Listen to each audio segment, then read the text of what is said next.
o sea, estás en el pozo, estás en el fondo del pozo, tienes ahí la cuerda, ahí está la gracia, pero si no coges la cuerda, no te van a salvar, es así de sencillo. Por lo tanto, para cogerte de la cuerda, hay que cumplir los mandamientos.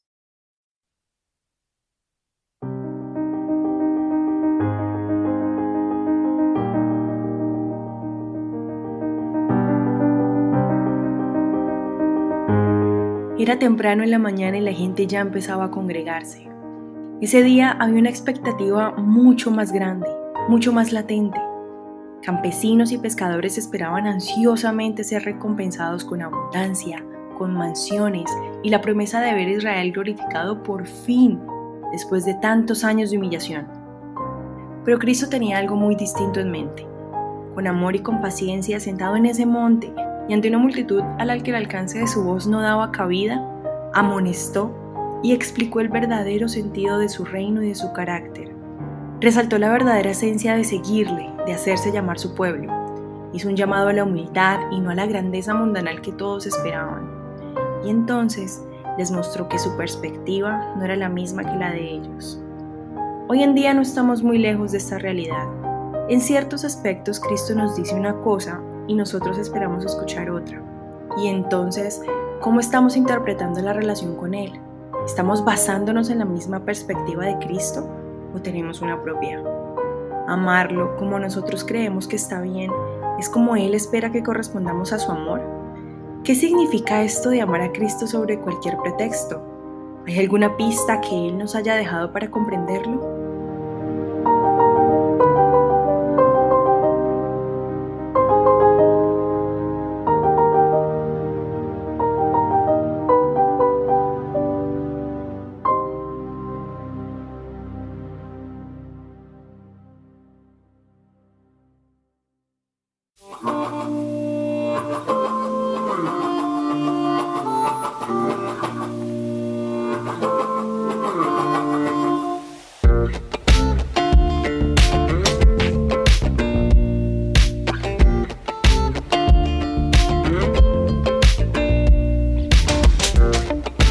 Hola, es un placer compartir nuevamente estos minutos con ustedes y saludarlos desde Cali, Colombia. Yo soy Alejandra Laguado y les doy la bienvenida a un nuevo capítulo de Love Like Fire. Hola Jorge, Edwin y Gabriel, ¿cómo están? Pues Aleja, la verdad impresionada cómo pasa el tiempo de rápido, no puedo creer que hemos recorrido este camino hasta el fin de nuestra primera temporada, ¿no? Ya con este capítulo terminamos la temporada número 1 y pues de una vez anticiparles que la temporada número 2 vendrá cargada de muchas cosas muy interesantes para ustedes. Hola Alejandra, hola Gabo, hola Edwin, un gusto volver a saludarlos. Sí, efectivamente, emocionados, ¿no? Al mismo tiempo contentos de nuevos comienzos. Y como mencionaba Gabo, ya planeando lo que será una segunda temporada.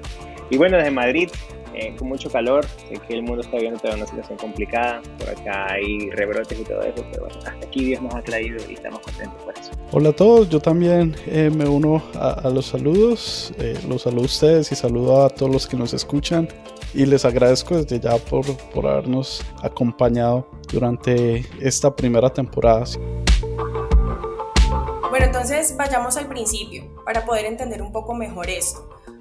Como cristianos podemos reconocer que el Padre nos amó tanto, que entregó a su Hijo para rescatarnos del pecado. Pero ¿qué fue lo que pasó?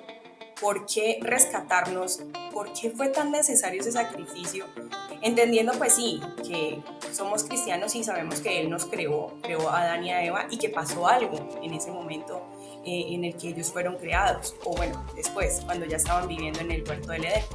¿Qué es lo que hace tan importante ese sacrificio? ¿Por qué tenía que pasar? Aleja, la pregunta que tú haces es básicamente el objetivo central de la Biblia. Si Jesús no hubiese muerto, no hubiese oportunidad ninguna de redención para nosotros desde Adán. Y esto vale la pena entenderlo porque básicamente toda la Biblia habla de un plan de redención para que el hombre pudiese tener una oportunidad de vida eterna después de haber pecado. El pecado lo destruye todo desde el Edén y el plan de salvación se encarga precisamente de eso, de volver a reinstituir las cosas que el hombre había perdido. Vamos a ser claros desde el principio del episodio, voy a decir esto. Si el pecado o si la paga del pecado no fuese la muerte y nosotros no tuviésemos que cumplir la ley y las consecuencias de la ley, básicamente Jesús no hubiese tenido que morir en la cruz. Así que con esa idea en mente ya podemos estar entrando a un concepto que nos va a decir, hey, la ley es importante. Ahí tocas un punto también que yo podría decir, es que Cristo, como agente creador, decidió revelar su carácter de misericordia y de gracia, porque tenemos que reconocer que como ese ser supremo que nos creó, tenía toda la potestad de decidir otra alternativa. No sé, de pronto decirles a Adán y Eva, lo lamento, pero pues me decepcionaron y pues apague y vámonos, vuelvo a crear otros seres humanos. O borro cassette, aquí nada pasó, hagamos de cuenta que no pasó nada, pero aquí al decidir entonces esa muerte, como tú dices, porque es que había una consecuencia de esa transgresión de la ley, que era la muerte, él revela que su carácter es eterno, él no cambia y además es de misericordia. Pero pone a Alejandra en un lugar central la ley. Tú dices que él pudo haber hecho algo diferente, yo creo que no. O no, no es que crea que no, él pudo haber hecho cualquier cosa, pero yo pienso que no, porque si la ley es el centro del gobierno del universo, si básicamente el universo entero se rige por la ley de Dios, pues la ley tiene que ser cumplida y la mejor analogía que nosotros tenemos en el planeta Tierra son nuestras leyes actuales. Si tú pasas por encima de la ley debe ser cumplida. En el caso de Cristo, la ley se transgredió y la ley dice que la paga del pecado es la muerte. Entonces, en la muerte no era una alternativa, era básicamente la reacción justa a lo que había pasado en ese momento. Sí, sí, completamente válido. Y eso es lo que yo me refiero de Dios reveló su carácter eterno, su carácter de no, él no cambia de opinión simplemente porque sí, sino que él tiene un carácter de justicia, pero también tiene un carácter de misericordia. Ahora, lo interesante de lo que estamos diciendo es que el que tenía que morir no se murió. Y murió alguien que no tenía que morir. Ahí está el punto de la misericordia. En esa orden de ideas de lo que estamos diciendo respecto al pecado y que la paga del pecado es muerte, entonces Alejandra, Jorge, Edwin, yo quiero dejar algo supremamente claro. Y es que todos nosotros somos merecedores de muerte, por cuanto todos nosotros hemos pecado. Y es ahí donde el plan de redención tiene una postura interesante. Si nosotros somos culpables de muerte, ¿cómo es posible que tengamos la oportunidad de no morir? También entendemos que nuestros corazones entonces dejaron de ser puros porque pues merecíamos la muerte y por lo tanto desde ese momento en que pecaron Adán y Eva hasta hoy nuestros corazones dejaron de palpitar al mismo ritmo del corazón de Dios. Y así que no tenemos, o más bien, no es una fuente fiable. No, nuestros corazones no son de fiar en lo absoluto y eso lo demuestra la Biblia en diferentes partes, como en Jeremías 17:9, en Proverbios 28:26, e incluso dice que donde esté nuestro corazón, allí está nuestro tesoro. Entonces, ¿dónde vamos a poner nuestro corazón? Efectivamente, es interesante ver cómo el ser humano una vez se aleja o se aparta de Dios, pues su tendencia natural es hacer cosas malas, ¿no? Y es el origen de todo eso. Entonces, de hecho, cuando fijamos toda nuestra vida cristiana, las cosas que entendemos en nuestra relación con Dios, con algo que nosotros llamamos corazón o el corazón que está, es donde encontramos, por supuesto, el origen que del corazón salen los malos pensamientos, ¿no? De hecho, el libro de Mateo, en el capítulo 15, el versículo 19, menciona porque del corazón salen los malos pensamientos, los homicidios, las adulterios, las fornicaciones, los hurtos, los falsos testimonios, las blasfemias. En otras palabras, todos en este mundo tenemos un corazón repodrido, renegro como tal, que definitivamente no nos ayuda y ni nos aporta nada, ¿no? Pero ahí es donde se pone esto bastante interesante porque, pues, ¿qué papel juega Dios en todo esto? Si al final nosotros estamos tan dañados, Dios, ¿para qué se preocupa por nosotros? O ¿por qué el amor de Dios todavía sigue tan intacto como lo tiene ahora, hoy en día, hacia nosotros, ¿no? Ahora, eso quiere decir algo bastante interesante y lo conecto con una siguiente idea, ¿no?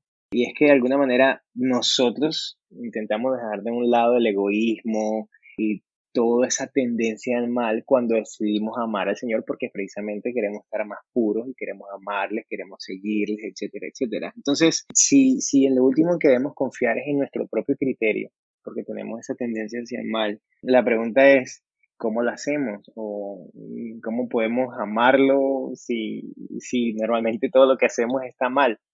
¿Cómo podemos llegar a conseguir ese tipo de pureza? Jorge, Cristo fue muy claro en ese sentido. En la Biblia lo dice, en Juan 14:15, dice, si me amáis, guardad mis mandamientos. Esa es como la manera en la que nosotros podemos demostrar amor hacia Dios. sea, es una manera, perdón, de pagarle todo lo que Él ha hecho por nosotros. Simplemente, no estoy diciendo que sea fácil, no estoy diciendo que sea sencillo, pero es simplemente debemos amarle. ¿Y cuál es la manera de amarle? Es guardando sus mandamientos. Edwin, ahí cuando mencionas que es como pagarle, yo creo que más que pagarle, porque no hay forma, de verdad no hay forma de retribuir ese gran sacrificio que hizo Cristo al entregar su vida, al dejar de ser, o al dejar de tener esa posición que tenía en el cielo para pasar a ser uno como nosotros, es aceptarlo, y lo aceptamos es guardando sus mandamientos, nos aferramos a ese sacrificio y le demostramos nuestro amor, le devolvemos ese gesto de amor guardando sus mandamientos. Ahora bien, ¿nos condiciona? Yo diría que sí y no. No, porque no es una imposición, no es algo que nosotros tengamos que hacer porque no tenemos otra opción. Todo lo contrario, estamos actuando bajo libertad, pero sí es una petición que Él nos hace de entender que no podemos fiarnos de nuestros corazones y que debemos renunciar a la comodidad del pecado.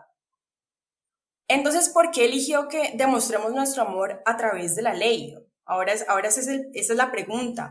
Si bien la ley tiene parámetros y formas que son súper importantes, a mí me parece que es mucho más valioso su trasfondo.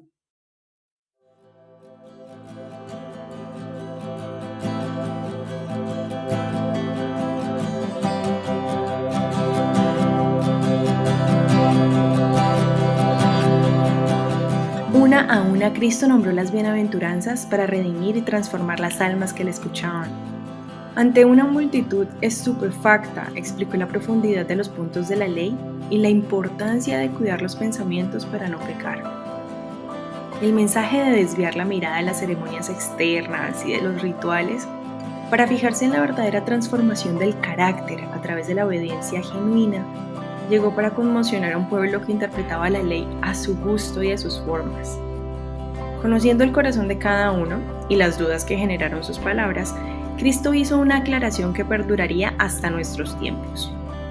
No penséis que he venido a abrogar la ley o los profetas. No he venido para abrogar, sino para cumplir. Con estas declaraciones dejó muy claro que su misión era vindicar e ilustrar la ley a través de su propia vida y muerte. Así nos reveló la excelencia de carácter que se puede llegar a desarrollar cuando se obedecen sus mandamientos.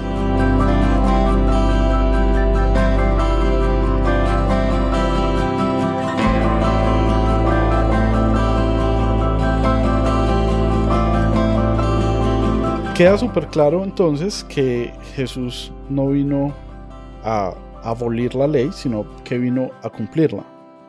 Pero entonces, ¿cómo la ley puede transformar nuestras vidas y llevarnos a imitar a Cristo? El tema de la ley siempre ha sido por muchísimo tiempo algo sobre lo cual muchos cristianos y no cristianos pues argumentan su existencia, su inexistencia, si vale la pena, si no vale la pena, etc. Una de las respuestas más fáciles al por qué la función de la ley es precisamente reconocer la ley cuando tú te paras frente a un espejo. La ley a ti no te juzga en realidad, solo te muestra tu condición actual, lo que tú eres en realidad. Cuando te paras frente al espejo y te miras y ves lo que hay ahí, ves por supuesto alguien que seguramente se equivoca, que comete errores, que se aleja de Dios, que viene a Dios, etc. Y esa es la función de la ley. Más allá de imaginarnos una tabla con cosas, como pasó por supuesto en el Sinaí con Moisés, donde estaban un montón de mandamientos, y había una ley, más allá de leer una a una, que por supuesto está escrita en la Biblia también, en Éxodo 20, más allá de ver una lista de cosas que debo dejar de hacer, la ley me muestra qué tan lejos estoy de Dios, muestra mi condición, y esa es la función de yo como creyente, como hijo de Dios, acato, recibo y entiendo para conocer qué tan cerca o lejos estoy de Dios en ese momento de mi vida. Justo Jorge escuchaba una analogía súper interesante respecto a eso que nos cuentas de la ley esta semana, y un reconocido conferencista decía que es básicamente como si yo fuera el médico me diera mi diagnóstico de cáncer y entonces yo para quitarme el cáncer matar al médico. O sea, si yo mato al médico, Yo no quito el problema. El hecho de que yo erradique la ley no hace que el problema del pecado desaparezca. O sea que básicamente es como Jorge lo menciona, es simplemente el diagnóstico. Eso es lo que me dice a mí, ok, esta es mi condición. Lo curioso de eso es que el mundo, ¿no? Hay mucha gente afuera que desconoce el tema de la ley. Y es curioso porque es como cuando tú vas a un país y eres extranjero y no conoces las leyes de tránsito de ese país, ¿no? Como las desconoces, tú puedes pensar que para ti no aplican, pero eso no significa que no dejen de ser efectivas, porque la ley existe y la ley está hecha por amor para no tanto el pensar, ¿no? Y ese es un concepto que tenemos negativo de de la misma palabra ley. Esto está hecho, las leyes, ¿no? Como dices, es que hey, al final el mayor beneficiario de la ley somos nosotros mismos. No condiciona nuestra vida, sino que le da sentido a nuestra vida. Y eso es algo que, por supuesto, deberíamos nosotros como cristianos contarle al mundo de su realidad. Me encanta precisamente eso que dices, Jorge, porque se tiene un concepto muy, muy, muy negativo y muy que se convierte más como en una carga para el estilo de vida cristiano. Más bien, la ley para mí es como es también la transcripción del carácter de Dios y nos muestra cómo debería ser también nuestro ideario para llegar a ser como Él. Para mí, la obediencia y el amor son la consecuencia de la gracia y por lo tanto obedecer esa ley de Dios me muestra cómo piensa Él, qué espera de mí y no nos compliquemos, o sea, son solo algunos puntos que cuando entendemos que es más un estilo de vida, cuando entendemos que es aceptar ese amor, estamos devolviéndole ese amor, se hace mucho más sencillo y tiene mucho más sentido, porque cuando tú haces algo, que tiene sentido en tu vida, que tú dices, esto me sirve para esto, entonces deja de ser algo demasiado como harto, como que qué pereza hacer esto, y más bien se convierte en una motivación para conseguir eso que quiero, a lo que quiero llegar. Si bien esto consta de disciplina, la disciplina tiene un muy buen fruto al final. Todo lo que dicen me parece excelente, pero quiero traer a colación algo que es muy común y la gente de algunas religiones lo tienen como una creencia, ¿sí? Algunos dicen que Cristo, cuando murió en la cruz, abolió toda la ley. Entonces, ¿ustedes qué piensan acerca de eso? Esto tiene tanto de ancho como de largo y mucha tela por cortar aquí, Edwin. Y brevemente, para quienes nos están escuchando y tienen exactamente esa duda, yo los invito a que, si quieren, nos pueden dejar un comentario en nuestras redes sociales y podemos charlar sobre esto. Pero existen en la Biblia leyes civiles, ceremoniales y sanitarias que son muy distintas a esta ley de la que nosotros estamos hablando, que es la ley que escribió Dios, que encontramos en Éxodo y encontramos en Deuteronomio, que lo escribió con su propio dedo, que se lo entregó a Moisés y que por lo tanto revela su carácter. Y si decimos que esa ley que él escribió, que nos dejó para entenderlo, para amarlo y para relacionarnos con nuestros semejantes, revela su carácter y su carácter es eterno, por lo tanto esta ley es eterna. Esta ley no puede ser abolida y el mismo Cristo lo dijo, que él no vino a abolir ni a cambiar ni una jota de esta ley. Justo de eso quería hablar, Aleja, y es que para pensar en ese argumento que tú acabas de mencionar, básicamente uno tendría que dejar por alto, olvidarse de otras cosas que también contiene la Biblia. Tal vez el sermón más importante que se haya predicado en la historia del mundo fue el Sermón del Monte, y Mateo 5:17 nos cuenta precisamente qué se dijo allí, que dijo, no penséis, hablando Jesús, que he venido ni para abrogar la ley o los profetas. Y lo dice más claro imposible, dice, no he venido para abrogar, sino que yo vine a cumplir.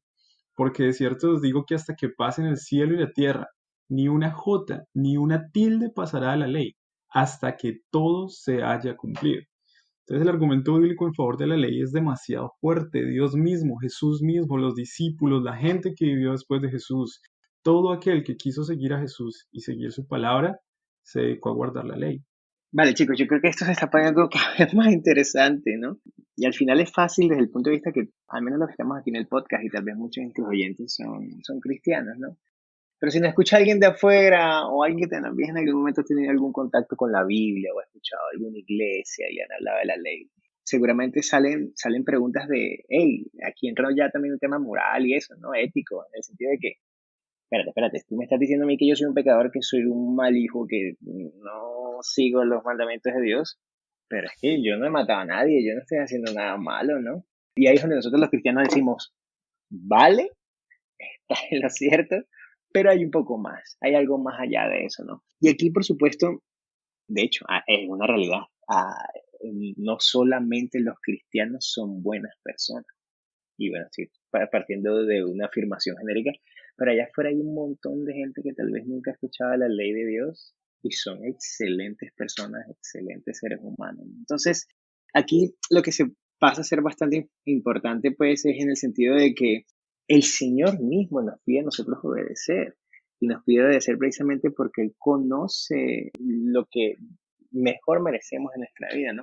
Aquí pasa algo interesante porque al final el tema de la obediencia en nuestra vida hacia Dios, más allá de ser un tema racional o de miedo, no sé, yo cumplo la ley de Dios porque tengo miedo, no, es un tema de relación y es un tema que nos hace diferente como cristianos porque es un tema que nos une en una relación directa con nuestro Creador, ¿no? Al mismo tiempo, cuando nosotros obedecemos, mostramos amor, por supuesto, y fidelidad a Dios por medio de las acciones que nosotros tomamos porque lo obedecemos a Él, ¿no? De hecho, hay un pasaje bíblico que dice en el libro de Primera de Juan, capítulo 2 3 al 6, si obedecen mis mandamientos, permanecerán en mi amor, así como yo he obedecido los mandamientos de mi Padre y permanezco en su amor. Les he dicho esto para que tengan mi alegría y así su alegría sea completa. Entonces, si bien la obediencia en sí misma es un mandamiento, está vinculado al amor y eso, por supuesto, también nos hace felices, ¿no? Entonces, para cerrar esta idea como tal, al final cumplir la ley, obedecer la ley, es más allá de un simple logro personal. Es la consecuencia, es el reflejo de tener el Espíritu Santo en nuestra vida. Es un fruto, es lo que pasa después de eso. Y eso es lo que de verdad deberíamos tener en cuenta en nuestro día a día. Listo, pero hay quienes dicen que cumplir la ley es súper, súper difícil y que es prácticamente imposible porque nosotros tenemos una condición pecadora y que quien cumple la ley tiene pues un carácter entonces perfecto. ¿Qué va a hacer de mí? Gabo, es muy difícil obedecer a tus papás. A mis papás no, pero hay otras cosas o otras personas a las que me resulta más difícil obedecer, para ser sincero. De hecho, en sí, la palabra obediencia, creo que a nivel global tiene cierta connotación, no del todo positiva, ¿no? Normalmente se utiliza cuando pues, los hijos tienen que obedecer a sus padres, ¿no? Pero imagínense la posición en que nosotros como ciudadanos de determinado país tenemos que obedecer al gobierno o tenemos que obedecer, ¿no? Y aquí me voy a ir a la historia, ¿no? Un poquillo, imagínense la época nazi donde mucha gente iba a campos de concentración y tenía que obedecer lo que decían los soldados porque si no lo que estaba en juego era su vida directamente. Entonces, a la pregunta, ¿es difícil? Eso voy a dar respuesta, por supuesto, totalmente polite, ¿no? Y voy a decir, depende, ¿no? Ahora la pregunta depende de qué, ¿no? Y aquí quiero simplemente acudir a nosotros como seres humanos. Yo creo que en la medida en que tengamos claro, entendamos que el propósito que tiene Dios para nosotros siempre será bueno, siempre será positivo para nuestra vida. Cuando Él nos muestra a través de su amor, las acciones, las cosas que Él hace por nosotros, caramba, la pregunta sería ¿cómo no voy a obedecer a Dios si todo lo que me pasa es bueno? Entonces, ¿será para ti difícil? ¿Será para mí difícil? Yo creo que la pregunta sobra en el sentido de que si Dios lo dice, si el mismo Jesús obedeció a su Padre cuando estaba aquí, no es difícil, nosotros lo hacemos difícil y el Dios está dispuesto siempre con los brazos abiertos a decir, mira, si bien las cosas son de esta manera y te has equivocado, no te preocupes, ven a mí nuevamente y yo, por supuesto, te voy a recibir con los brazos llenos de amor. Jorge, yo diría que no es difícil cumplir la ley y lo voy a expresar así porque realmente es lo que pasa con el mundo en general. Y el problema con la ley es que una vez que tú la cumples y la cumples al pie de la letra y te esfuerzas por cumplirla, te das cuenta de que es una carga. Entonces la gente se da cuenta de que, uy, no, esta ley es muy difícil de cumplir, yo no puedo vivir así todos los días de mi vida. Pero ahí mencionaste algo tú muy interesante que es el relacionamiento con el dador de la ley. Hay una analogía también que habla sobre eso y decía, imagínate que tú llegas a un centro médico o a un lugar donde está una mamá con un bebé y el bebé está llorando a gritos y la persona que está al lado le dice a la mamá, hey, señora, ese bebé llora mucho, ¿por qué no mata al bebé? ¿Ustedes qué creen que va a contestar la señora? La señora podría contestar, no, yo no lo puedo matar porque si lo mato voy a romper la ley y me van a meter a la cárcel. ¿Ustedes creen Se que la mamá enloqueció, señor. contestaría eso? ¿Qué le pasa? No, No, no, Está loco. está loco. La señora contestaría, no, ¿a usted cómo se le ocurre eso? Yo jamás en la vida haría algo así. O sea que lo que salva la vida del bebé no es la ley. Lo que salva la vida de ese bebé es el amor de la mamá por el bebé. Y eso está relacionado con el cumplimiento de la ley. Si tú amas la ley, cumplir la ley es un placer. Pero si tú la ley la ves como una carga o simplemente como algo que tú tienes que cumplir, pasa lo contrario. Entonces aquí aparece Jesús. Si tú amas a Jesús de todo corazón, por tu relacionamiento con Jesús, Jesús hace que esa carga de cumplir la ley que es tan difícil se vuelva un placer. Pero si tú te vas a cumplir la ley tú solito, no solamente es difícil, sino que es imposible. Así es, de hecho, bueno, solo ya habíamos mencionado este versículo, ¿no? Pero lo traigo a colación con lo que decía Gabo. Y es un versículo que tiene una condición muy sencilla y es, si me amáis, guardad mis mandamientos. Si me amáis, guardad mis mandamientos. Entonces, por supuesto, la condición está antes. Hey, esto es un tema de amor. O sea, la ley, los mandamientos, no lo hago porque soy tu creador y porque me da la gana simplemente molestarte y hacerte la vida difícil. No, la consecuencia de guardar los mandamientos, por supuesto, nos traerá una vida llena de paz, llena de satisfacción, llena de muchas bendiciones, de amor incondicional, etcétera, etcétera, etcétera. Porque hay una historia en la Biblia que a mí me encanta, y yo creo que es una historia súper cortita, pero representa muy bien lo que estamos hablando en este momento. Y es la historia de un personaje que se llama Enoc. ¿Cuál es la característica de Enoc? Que Enoc guardó la ley. Y en la Biblia, de hecho, se habla de dos personajes. Jesús, que guardó la ley en todo y que fue perfecto en el cumplimiento de la ley, y Enoc, que por 300 años, ni siquiera toda su vida, sino que por 300 años fue capaz de guardar la ley. Y cuando habla de la vida de Enoc, dice simplemente, y Enoc caminó con Dios. O sea que reduce todo lo que suena tan complejo como guardar la ley a la experiencia de caminar con Jesús. Como Enoc caminó con Jesús, entonces Enoc fue capaz de guardar la ley. Vamos a tratar de resumirlo en eso. Yo no puedo, pero Jesús puede en mí. De eso se trata.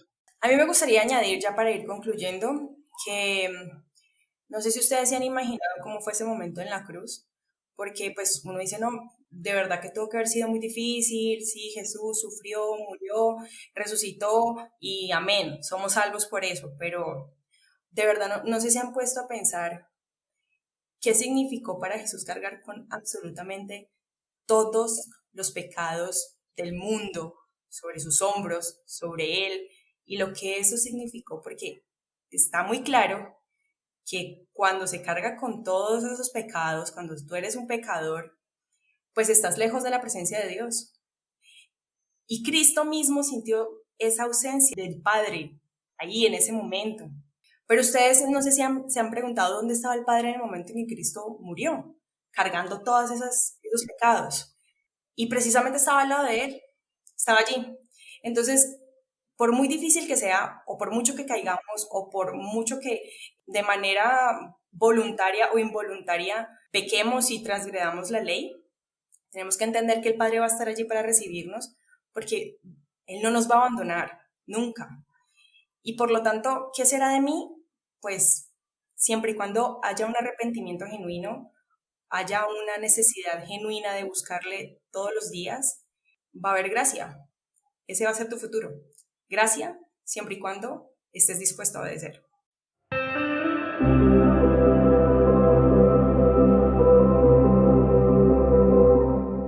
El sueño de Dios no es que vivamos sin ley, es que la tengamos más bien escrita en nuestro corazón, que no necesitemos un libro, que no necesitemos la Biblia, un pergamino que nos lo recuerde todo el tiempo.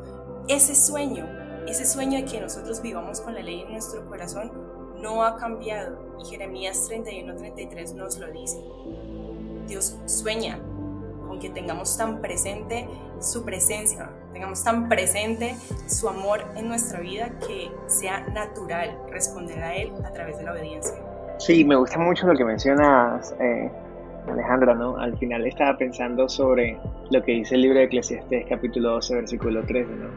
El fin de todo discurso, el fin de este asunto es que ya se ha escuchado absolutamente todo. Y dice la palabra de Dios: teme pues a Dios y cumple sus mandamientos, porque esto es todo para el hombre. Y pensaba tanta gente allá afuera que tal vez nunca ha leído un versículo como este, ¿no?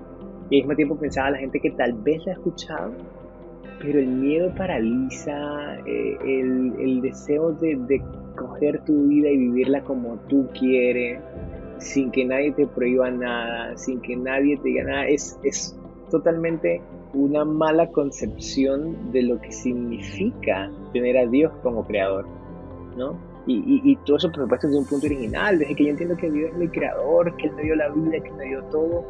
Y le repito, la pregunta que hacía hace un rato es ¿cómo no obedecerlo? La pregunta no sería ¿por qué obedecerlo? Es ¿cómo no obedecerlo?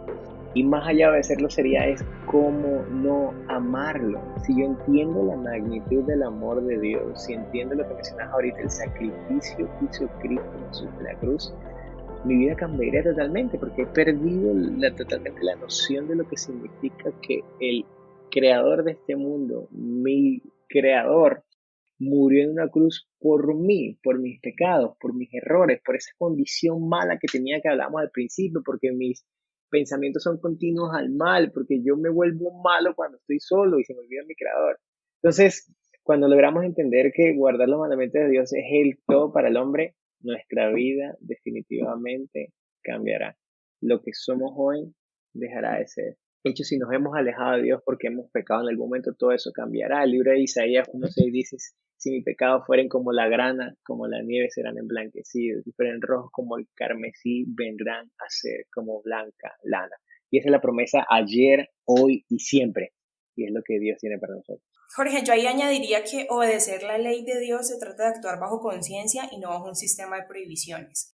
Y es que al ser la transcripción del carácter divino, se convierte en nuestro ideal hacer, si nuestro deseo, por supuesto, es aceptar el don de salvación y vivir eternamente con Dios, con nuestro Creador.